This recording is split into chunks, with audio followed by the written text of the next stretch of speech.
थे स्वामी श्री रामानंदाचार्य जी महाराज।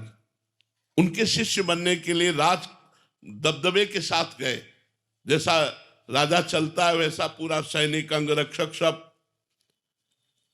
पीपा जी ने जाकर स्वामी जी के सेवक खड़े हुए थे, उनसे कहा कह दो महाराज पीपा जी आए हैं आपकी शरणागति के लिए। उन्होंने जाके कहा स्वामी जी महाराज कोई महाराज पीपा जी आए हैं आपकी शरणागति के लिए।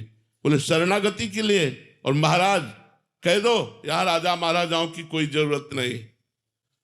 अब पीपा जी से जब ऐसा कहा तो उन्होंने सोचा हमसे कोई गलती हो गई। उन्होंने तुरंत राजपाट की जितना वैभव था वापस किया और एक साधारण वेश धारण किया और कहा नीच अधम पीपा आया है गुरु की शरणागति के लिए, सूचना दे दो। स्वामी जी के पास गए और कहा कि नीच अधम पीपा आया है आपकी शरणागति के लिए। स्वामी जी आप, रामानंदाचार्य जी ने कहा खड़े खड़े क्या करता है, वो सामने कुआं उसमें गिर के मर जाए। पीपा जी को आदेश हुआ सामने कुआं उसमें गिर जाइए जाकर, स्वामी जी का आदेश है। तुरंत चल दिए। अब सेवक बताते जा रहे स्वामी जी बिल्कुल नजदीक कुएं के पहुंच चुके, रोक लीजिए, ए रुक जाओ।